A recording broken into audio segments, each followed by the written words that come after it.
Hello and welcome to the Emerald Triangle's Murder Mystery Podcast. These professional radio mysteries from the 1940s and early 50s have all been edited to remove all the commercial interruptions. So I'm your hostess, NorCalWeedGal. I write a Substack publication. It's called Inside the Emerald Triangle, a part documentary, part memoir about my childhood growing up in Northern California. And when I was a kid, my mom had these old-time murder mysteries on cassettes, and it just began my love of the lost art of theater of the mind. I'm excited to share them with you here, so sit back and let your mind put on a show.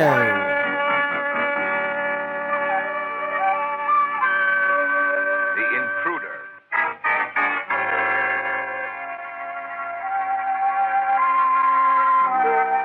The sleek convertible had cut a devious course through the back and side streets of the town, skirting the main road that led to the small suburb. At the wheel, Eve Traherne sat rigid, her face tense, expressionless, her jaw set, her eyes riveted on the road ahead of her. The white nurse's uniform she wore seemed entirely out of character. The watch she glanced at as she wheeled the car around a curve, a dazzling blob of diamonds, was not a nurse's watch. Indeed, Eve Traherne was not a nurse, yet she was on her way to perform a nurse's duties at the bedside of an ailing woman. And there was murder in her heart.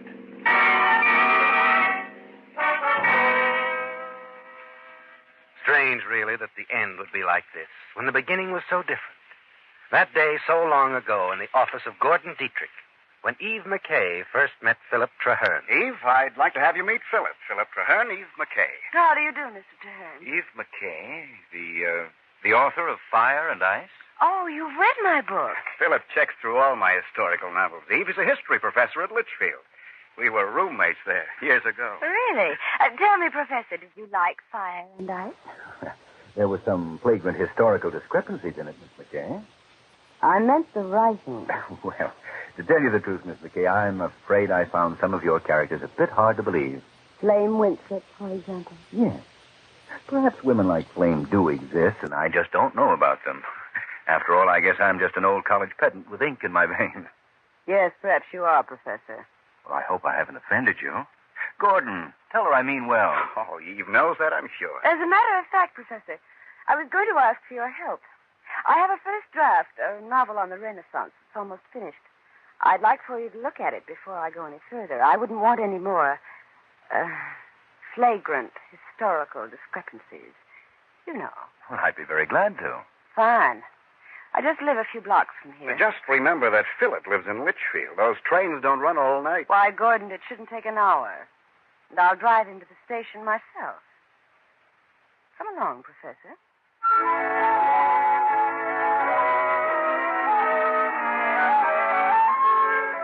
A simple beginning, isn't it, Eve? Yet, for some unexplainable reason, you feel a challenge to knock this quiet, tweedy man out of his ivory tower. To prove to him that women like Flame Winthrop and you, Eve, do exist.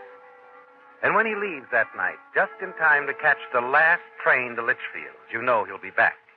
And he does come back. The next week and the next and the next, doesn't he, Eve? Always with some flimsy excuse. Your little game is going well. He's falling in love with you, isn't he, Eve? But he won't face it himself. So one night, seated before the fire, you force him to admit it. Been a wonderful evening, Phil. All our evenings were wonderful. I mean, you're a very stimulating person to be with, Eve. I've never known anyone who... Phil, don't. Don't what? Don't say anymore. I'm going to leave here, Phil. But why, Eve? You know why. Eve. I'm in love with you and you're married. I'm not the kind of woman who will take half a loaf.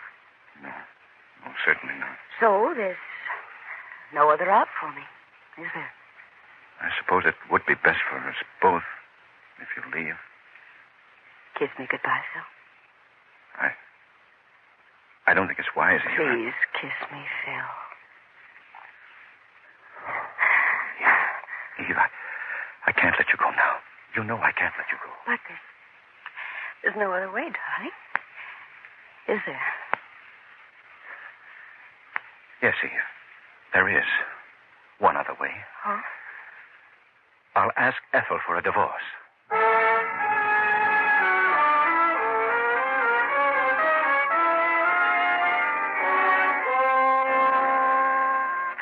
isn't it, Eve? You should feel triumphant. Your little game of knocking Philip Traherne out of his ivory tower has worked perfectly. Yes, Eve, you've trapped him, just as you planned to do. But after he leaves you that night, you realize for the first time you've trapped yourself, too. No. I won't be. But I am. I'm in love with him. Helplessly. In love with him.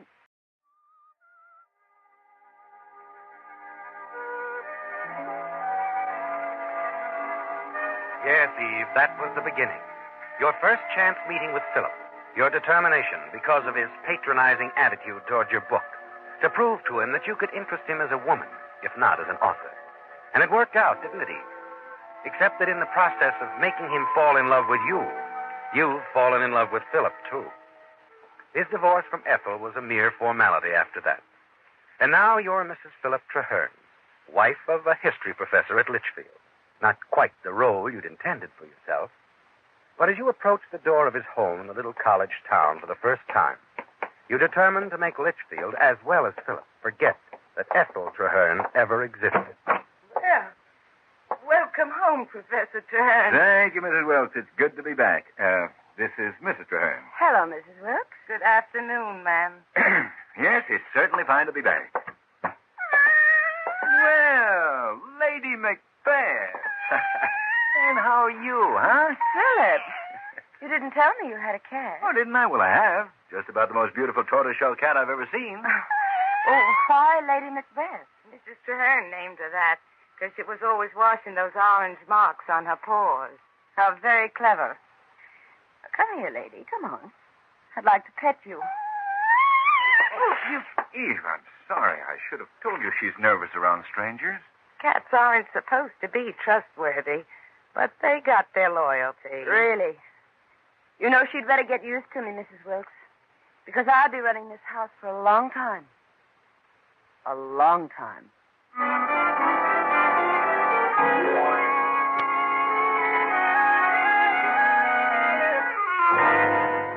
And that's your introduction to Litchfield, Eve. You've been in town less than 5 minutes, and you've already alienated Philip's housekeeper and his precious cat, Lady Macbeth. In that short time, too, you've sensed that you have a formidable threat in Ethel, Philip's first wife. And in the weeks that follow, you're made to realize that you don't belong in Litchfield. You're not accepted. And most of all, that you'll never replace Ethel in Litchfield's affection.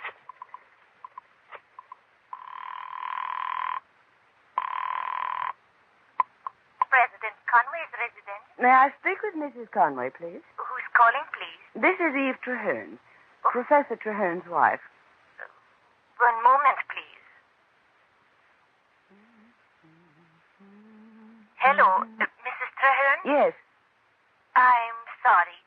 Mrs. Conway is out.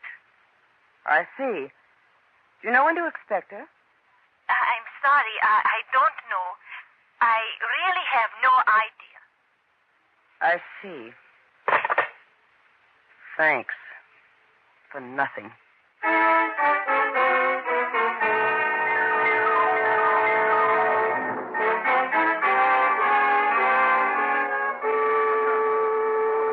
Hello. Do you mind if I share your table? Of course not. Sit down. Thanks so much. I'm Bella. You're Professor Hutchins' daughter. I know. Oh, really? Are you from the college? I'm Professor Traherne's wife. You're Eve. Yes, I know what you mean. Jeepers, look at that clock. I had no idea it was so late. I'm afraid I won't have time to eat.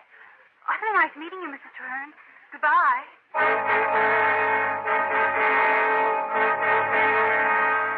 It's all around you, isn't it, Eve? The symbol of your rejection. You won't let yourself lose, not to Litchfield, and most of all, not to Ethel. The day your novel on the Renaissance appears in the bookstore, you go down to watch how the sales are going. You haven't been there long when you overhear a conversation in front of the display on your book. Lady of the Renaissance.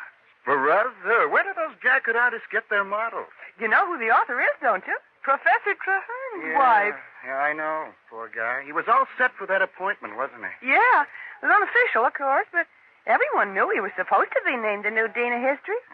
But now, I wonder if he feels she's really worth it.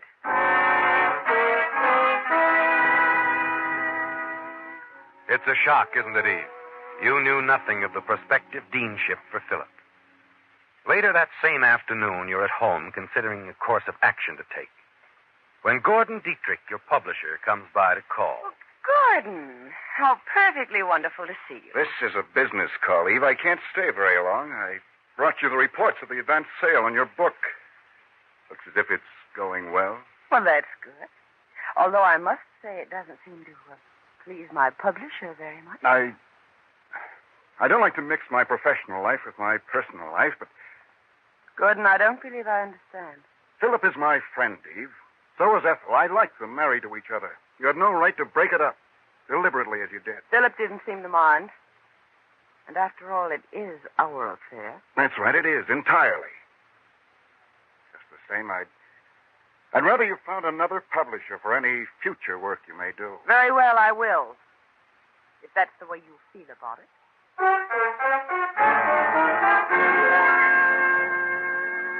Gordon's reaction enrages you, doesn't it, Eve? Because it makes your opposition so complete. It makes you even more determined that Philip shall have that deanship.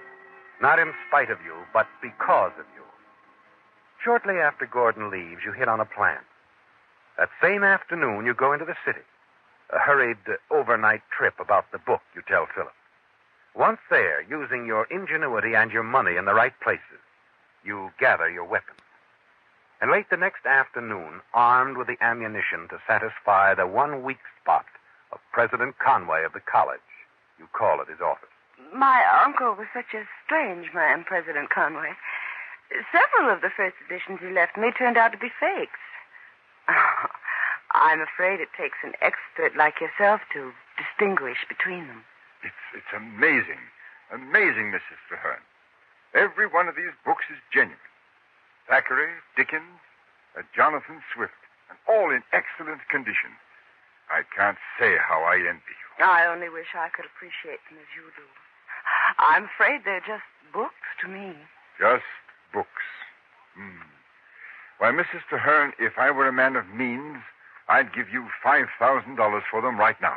Well, then I'd appreciate it if you'd simply accept them. Oh, no, I couldn't. Please, it would mean so much to me to know someone had them who really appreciated them.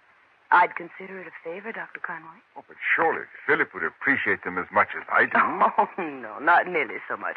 Philip has only two interests, history and his job. They're his whole life. As far as fiction is concerned, first or 10th editions mean absolutely nothing to him. Dr. Conway, I insist that you accept these. Oh, Mrs. Traherne, you're too kind. I can't say... Don't say anything. Just enjoy them. This is between you and me, Dr. Conway. No one need ever know where they came from.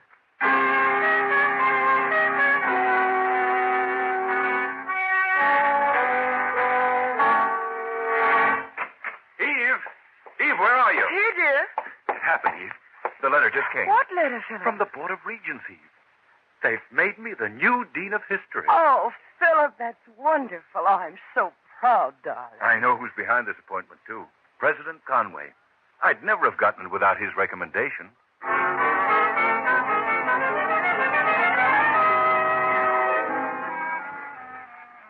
You've worked wonders, haven't you, Eve? And you're sure that when Philip is installed as Dean of History, your position in Litchfield will be guaranteed, and you need fear nothing more from Ethel. The day of Philip's installation finally comes, and you're ready for it.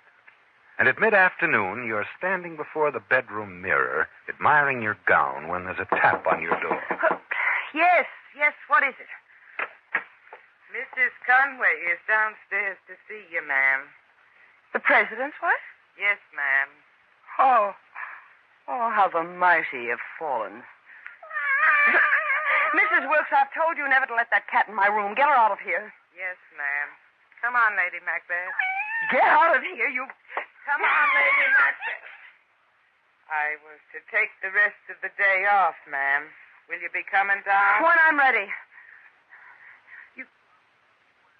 You may leave for the day, Mrs. Wilkes. Tell Mrs. Conway I'll see her in 10 minutes.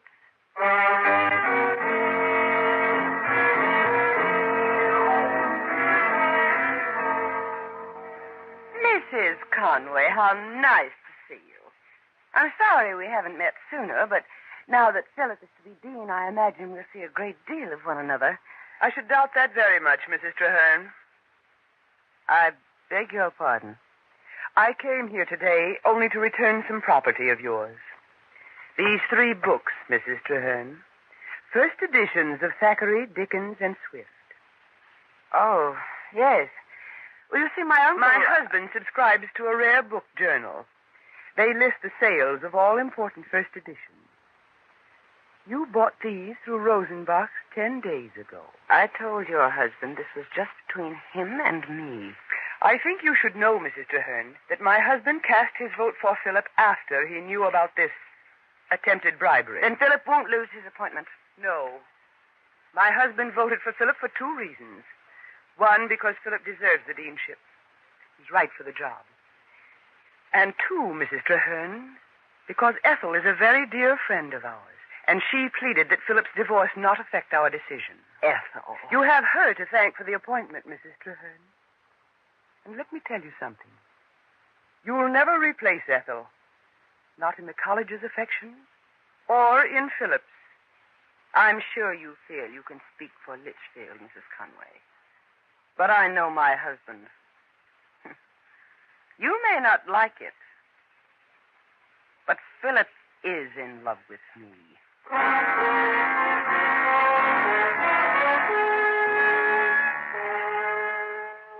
Yes, Eve, you're sure of Philip, aren't you? Furious as you are with Mrs. Conway, it doesn't shake your faith in Philip's love for you.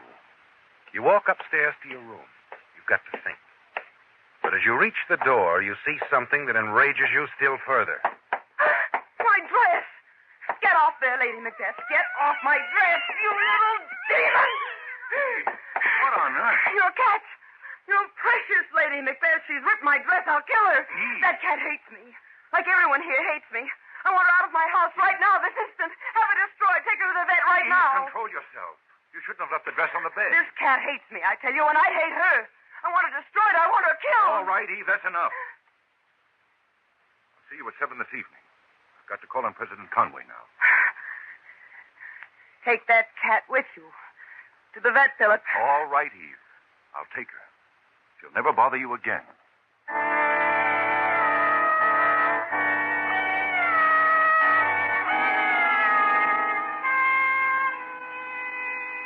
You watch him pick up the cat and walk out of the room and down the stairs. You glance at your watch. Philip said he'd see you at 7. It's nearly 5 now. The dress will have to be repaired in time to wear it to Philip's installation dinner. And there's just a chance you can get your dressmaker to fix it for you. You cross the room, pick up the phone to call her. I wish you'd You're surprised to find the line in use. It's Philip talking on the downstairs extension. Philip talking to Ethel. Well, Ethel, I had no idea you were ill. Why didn't you let me know? I'm not very ill. I'll be all right in a few days. I'm so glad you called. I'm so proud of you. This is the day you've worked toward for 15 years. You worked too, Ethel. You always said I'd be dean someday, and... Oh, Ethel, I wish... And now, Philip, just you give a good speech at the dinner tonight. Don't forget it the way you used to. Ethel, are you all right? I think I'd better hang up now, Philip. I do feel rather weak. Oh, my dear, can I... I'll be all right, Philip, really. Don't worry. And remember, I am proud of you. You hang up quickly, Eve. Philip's concern over Ethel, his desire to share his hour of triumph with her. You wonder, don't you, if Mrs. Conway was right, that you'd never replace Ethel in Philip's affections. You expect to hear the door slam, indicating that Philip has left the house. But when you pick up the phone again... I tell you, Doc, I don't like to think of Ethel out there all alone. I want a nurse for her, Doc, full time. That can run into a lot of money, Phil. I want a nurse for her. I can't stand to think of her way out there in the suburbs, all alone at a time like this. All right, Phil. I'll call the nursing home if it'll ease your mind. Forgive me, Doc. I don't mean to sound upset. just that Ethel... Well, I understand, Phil. There are still ties between you and Ethel. There always will be.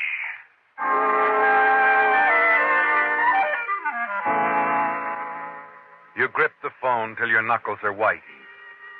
For now you know that what Mrs. Conway said is true. Ethel will always stand between you and Philip, as long as she lives. As long as she lives, Eve. You step to the bedroom window. Watch Philip leave the house carrying Lady Macbeth in the crook of his arm. Then you see him hail a passing taxi and ride off. You're glad he's leaving you the convertible, the family car. For suddenly you see a solution. Pick up the phone, dial a number.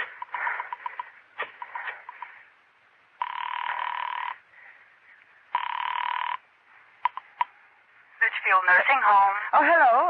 This is Dr. Starr's assistant.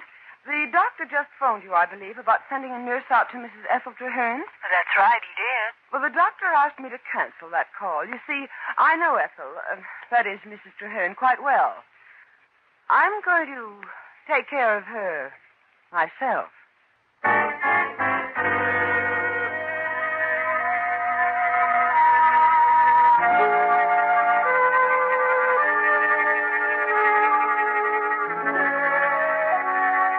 Well, Eve, you have taken care of Ethel, haven't you? You've killed her. Philip belongs to you now, doesn't he, Eve? As you drive back into Litchfield from Ethel's, you check your watch, and you know Philip isn't due home for some time. So you take the long way home. It's a much longer road, Eve, but you don't want to be seen. You drive a mile or so, stop and slip off the nurse's uniform you wore over your dress, hurriedly stuff it into the glove compartment.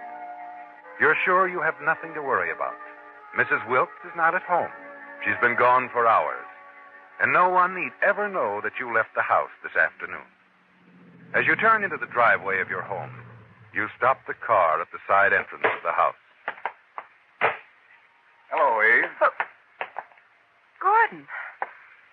Oh, what are you doing I was here? waiting for Phil. He asked me to come up for his installation as dean. I see. I've been waiting here for an hour. Maybe I misunderstood Phil about the time. You've been here an hour. Well, that's right. Oh, look. But, Well, there's Phil getting out of that taxi. Hey, Phil. Oh, Gordon. Eve. Oh, Phil. What's wrong? It's Ethel. She's dead. Dead? oh, Philip, I'm so sorry. I've just come from there. Looks like an accident. How did it happen, Phil? Apparently, she smothered to death. Her face was turned into the pillow. She must have been sleeping awfully hard to have smothered that way. The police say she may have taken sleeping pills. Well, that sounds reasonable. No, but it dear. isn't. No. Ethel never took them. Never in her life. Dr. Starr says he never prescribed any. No, I'm not satisfied with this accidental thing. The police aren't either. Was she alone, Phil? Could anyone have come in? That's it. If we could only prove someone else had been there, we'd know it was no accident. No one saw anyone enter or leave. But why would anyone think Ethel was murdered? No one said she was. Yet? Well, I know, but... When did it happen, Phil? Well, it had to be within the last hour or so. I talked with Ethel on the phone about an hour and a half ago. Where were you for the last couple of hours, Eve? Gordon. I was here when you drove in, Eve. Where had you been? Philip, are you going to let him talk to me this way, practically I don't like accusing that me? kind of talk, Gordon. I won't have it. That's Lady Macbeth. Philip, I thought you took her to the vets this afternoon. No, Eve, I didn't. I don't know how she got back She here. just jumped out of the convertible. I saw it. What's that got to do with it? Eve, you just drove that car in here. You were at Ethel's, Eve. You had to be at Ethel's at the time she died. Philip, darling. That's the only place Lady Macbeth could have climbed into the convertible. Darling, you don't know what you're I'm saying. sorry, but I do, Eve. You see, I couldn't bear to have that cat destroyed. I had to find some place where Lady Macbeth would be happy, cared for. So after I left here this afternoon, I took her to Ethel's.